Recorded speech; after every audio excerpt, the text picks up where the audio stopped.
What's up, everybody? I'm Ron Amos, and welcome back to Less Pressure Podcast.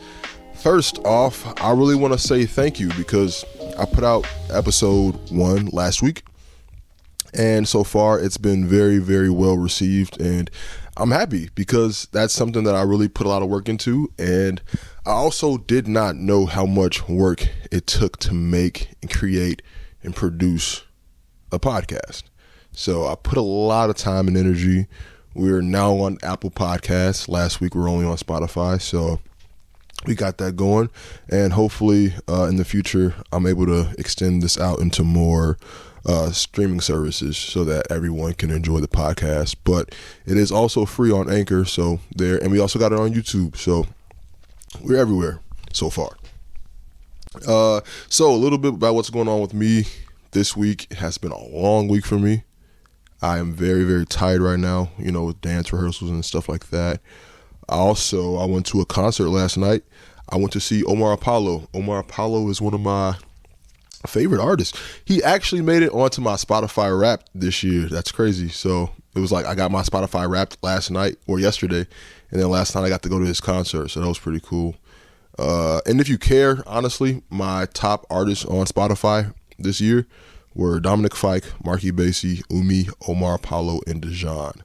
Now, Dominic Fike, this is my first year having him up there. Marky Basie is number 2, but Marky Basie, he has been like my number 1 for the last 3-4 years. Umi was like my number 3 last year too. Omar Apollo was not on my list at all last year. And Dejan, he might have been on my list last year, but I know for sure his songs made my top songs. And I listened to 98,000 minutes of music this year. Wild. But yeah, the Omar Apollo concert last night, fire. He is a performer. That guy is a performer. Now, the only part that sucked about this concert was waiting outside in line in the cold for 2 hours. It was brutal. Like, if you are from Chicago, you know anything about Chicago and the weather here, it's cold. It's freezing, So we were supposed to get there as soon as the doors opened, but they made us wait outside for another 2 hours before we got in. So by the time I got in there, my back was hurting, feet was hurting. Then I couldn't feel my toes. I was kind of over it at that point, but he made up for it. His opener made up for it too. She was Raven Lene. I had heard some of her music before, but didn't know much about her, but she was fantastic also. Yeah. So also, obviously, if you're watching this on YouTube, you can see that I am in my bedroom. I wanted to film in my living room again today, but there's some construction going on out in front of my apartment, so you can hear everything in the living room. So I kind of brought it back here because it's kind of quieter. You can kind of still hear a little bit, so if you do hear some construction or anything, I apologize, but I'll try my best to kind of edit it out if I can. But for the most part, you might hear some drills and stuff going in the background. Yes. All right. So let's just jump right into today's topic, what we're going to be kind of talking about and discussing a little bit. I want to talk about dealing with affection discomfort. Now, this is something that I know personally that I've dealt with before in my life, and something that I was not really that aware of until maybe more of my adult years. Some people don't even know that this exists. Some people they see it and they're shocked by it. Some people deal with it and they don't even know they deal with it, like myself. That was me. But for me, I just feel like I don't like affection. I don't like being overly affectionate with people. And it was something that I had to really, really work through a lot. And I feel like this has a lot to do with having a fear of intimacy. If you're not familiar with that, according to psychalive.org, fear of intimacy is an often subconscious fear of closeness that frequently affects people's personal relationships. This fear of physical and or emotional intimacy tends to show up in people's closest and most meaningful relationships. Now, let's try to get into all that. Excuse me. Yeah, so having a fear of intimacy kind of, I feel like, goes into having a fear of affection, or that discomfort with being affectionate with people. Now, for myself and my family growing up, we were not affectionate with each other. My parents were not affectionate with us. My siblings, we were not affectionate with each other. And I feel like that's where my problem could have came from with this affection issue. My parents never said I love you to me, to us. They never hugged us. They never kissed us. That does not mean that they did not love us. That's not what that means.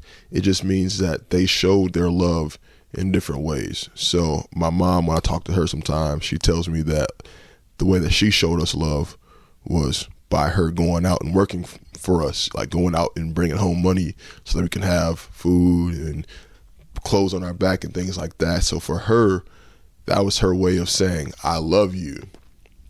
Unfortunately, a child does not understand that. A child does not understand that. So for myself, when I'm experiencing that, I'm kind of like, well, you're supposed to do that, right?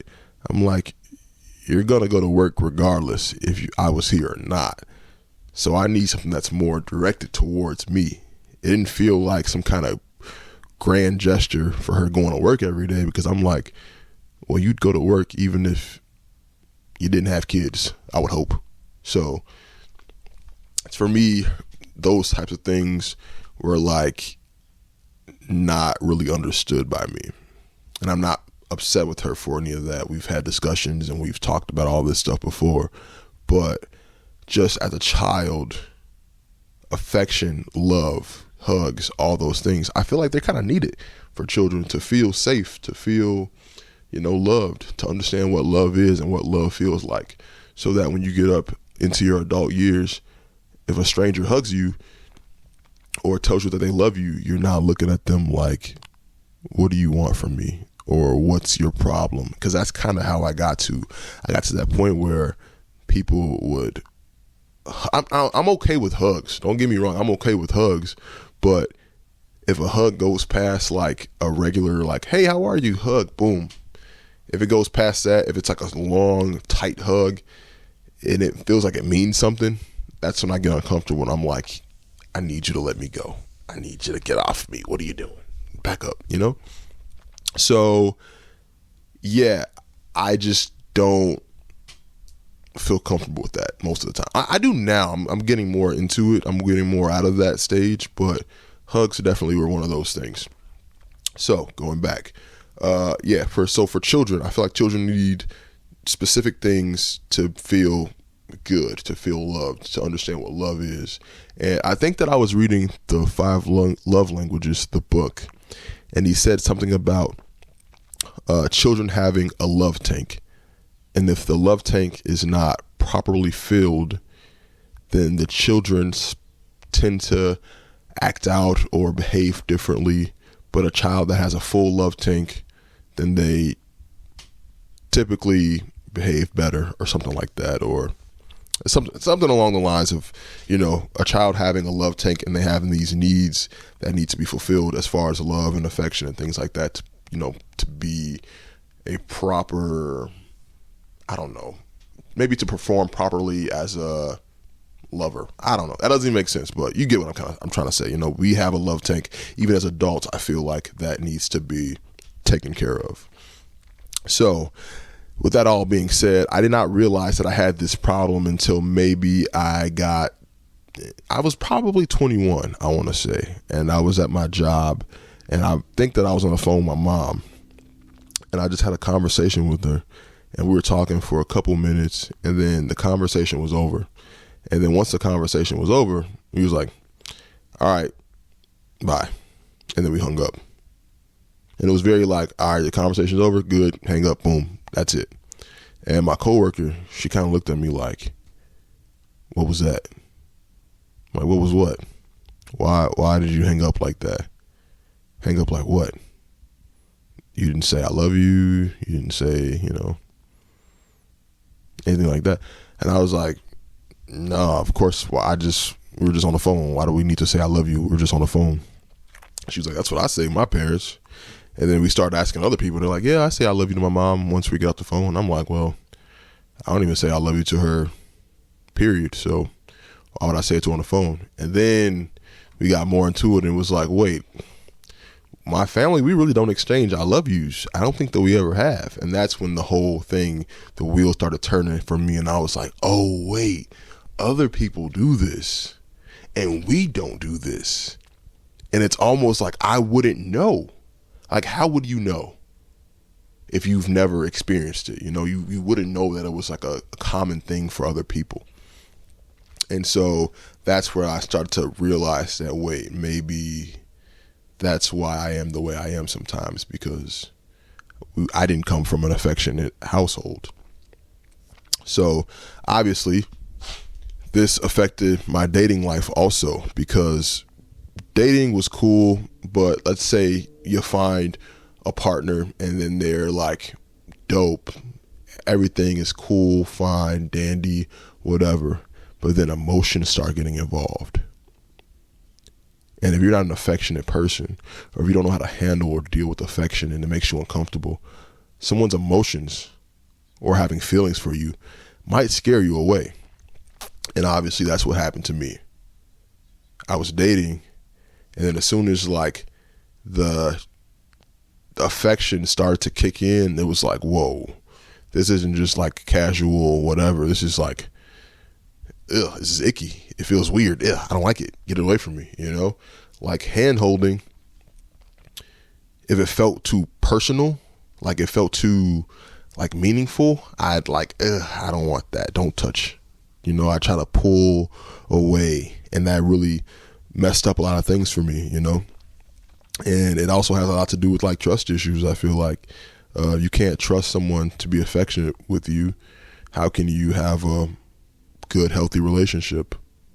You know, and I dealt with a lot of trust issues also. So dealing with trust issues on top of affection discomfort, now you just, you know, you have a bad pot. You don't have good ingredients for a healthy anything, you know? And I really, really, really struggled with it a lot. And it came to the point where I started self-sabotaging all my relationships. I would start to find anything that I could find to say that, well, this isn't going to work out anyways. And I became nitpicky. I became really, really nitpicky. It could be going fine, but then once I feel like it's too much for me emotionally, and I just didn't know how to open myself up emotionally. I had never opened myself up emotionally to anyone ever, you know? I'd never been affectionate with anyone. Even when it came to friends, like if a friend would say, I love you, I'm like, okay, all right, thanks, rep. Love you too. Like, I couldn't say I love you too back because it felt like some kind of commitment, I feel like, you know, and obviously commitment issues as well. Had that for a while, dealt with that, you know. But yeah, just like little things like saying, I love you. Why is it so hard to get those 3 words out of your mouth? And I think it's because maybe, I'm such an honest person that if I say that, I gotta mean it. You know, I gotta really, really, really, really mean it. And even if I do mean it, sharing that kind of vulnerability over myself with someone else, hate it. And it almost feels like, all right, if I'm vulnerable with you, if I'm emotionally vulnerable with you, I am almost pulling down my shield. I'm putting the armor away, and I'm allowing you to have something over me, aka my emotions. That's what it feels like. It feels like emotional vulnerability is giving yourself over to someone, and like you're literally vulnerable. So if that person wants to take those emotions or take that and use it against you, they can. And that's something that I feared. You know, I feared like getting emotionally manipulated. I feared all these things that came with just being affectionate, you know. But a big part of that is just dealing with family stuff, dealing with the parental issues you might have, did not know you had growing up. And we all want a relationship, right? Or most of us want a relationship. Most of us see these relationships growing up, like on TV, or, just in general, society kind of lets you know that you get older, you find your person, you get into a relationship, and you don't want to be lonely. It's Christmas time. Everyone wants a snuggle buddy. Everybody wants that.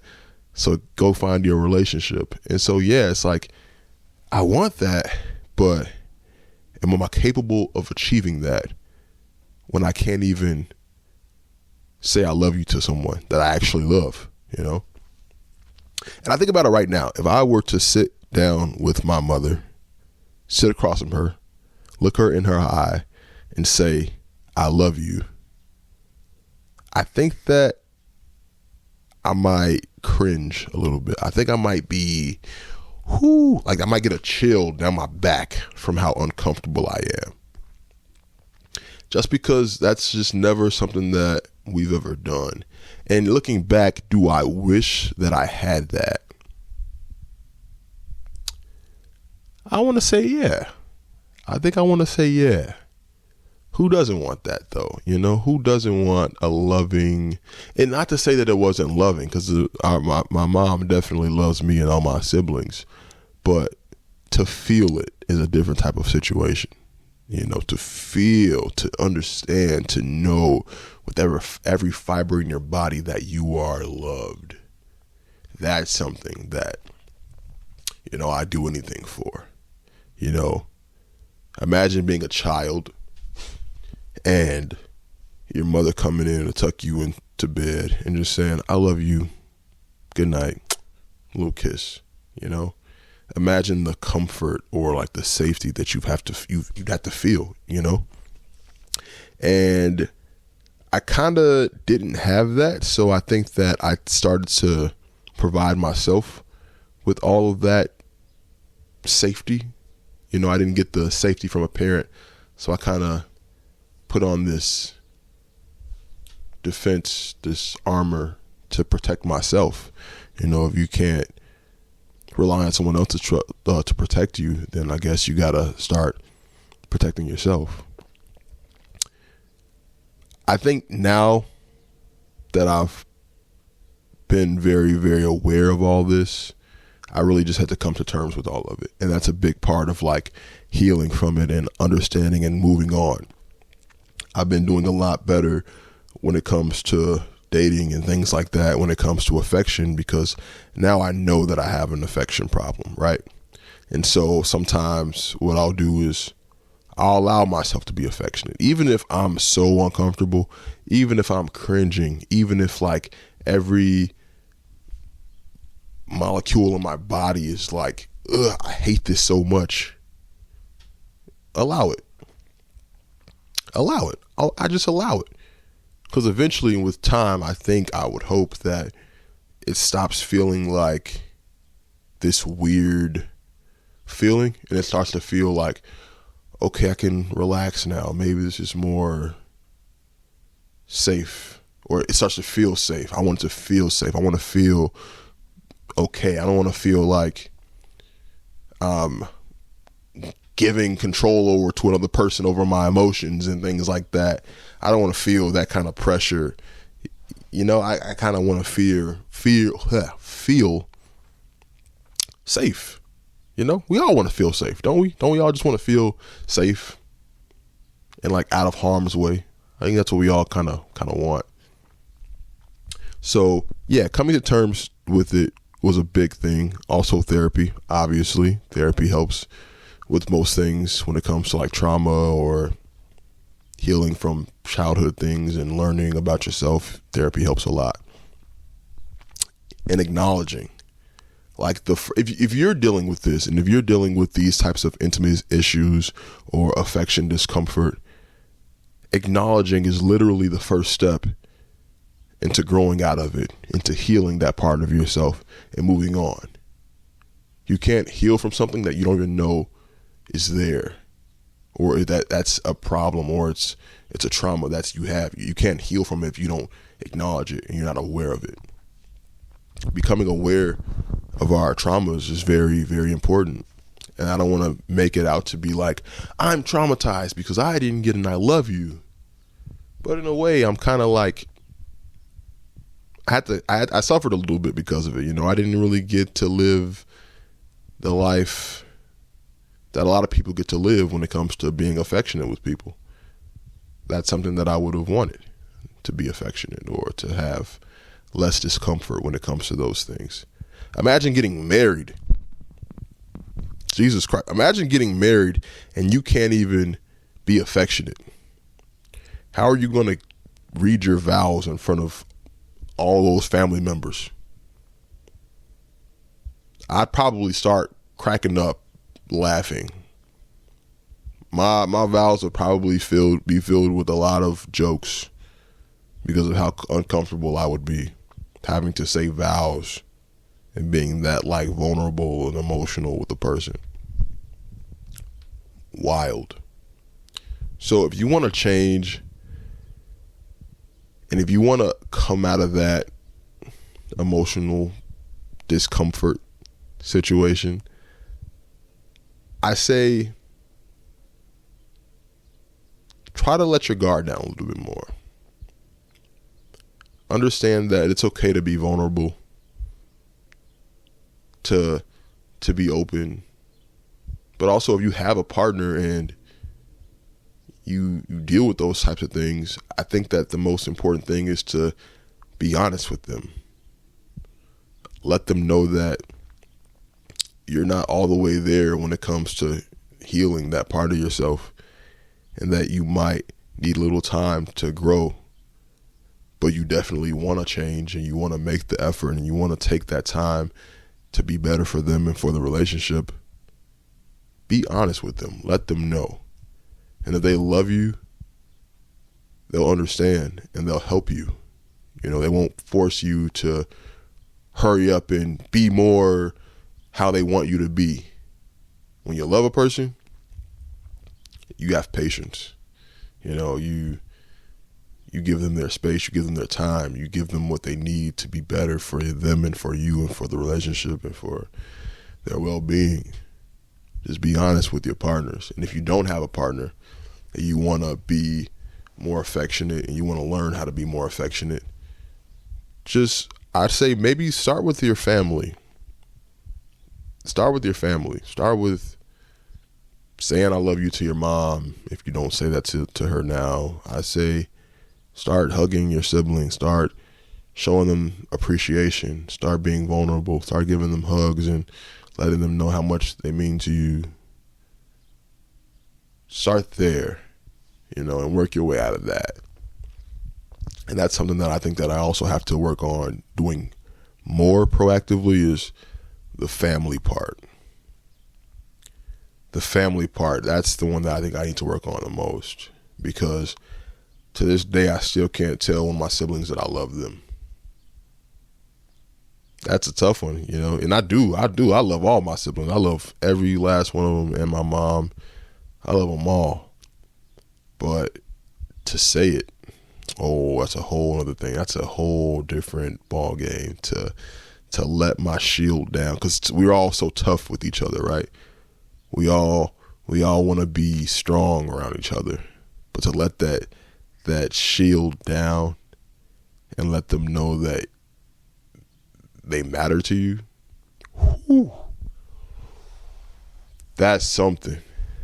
That is something. But I definitely want to start there, you know. But we've definitely made some progress. We've had conversations about this. We're all kind of aware that this is something that we've dealt with in our family and that we want to grow out of. So I'm definitely going to start there too. I'm going to go back and try to work on that with my family. But yeah, just take your time and don't feel like you have a problem. Don't feel like you're broken. Don't feel like you're damaged, because you're not. You're doing the best you can with what you have. So be patient with yourself. Don't rush yourself. Just know that it's okay. There may be some work that you may want to do, but there's nothing wrong with you. Don't feel that way. Don't talk down to yourself. Allow yourself that room to grow and to change and to blossom. Because that's what we all need. We all need room to grow and be our best self. Imagine not having that room to grow. Imagine that. It's not something that I would want, Yeah. So, all that being said, if you deal with any kind of intimacy issues, if you deal with any type of affection discomfort, know that Ron here has had his time with those things as well, and he's working on it. He's still working on it. He's better than he was before, but he's definitely working on it, and that you can work on it too. And at the end of the day, it's going to all be all right. And I'll leave you guys with that. I want to thank you so much for joining me in my bedroom this time.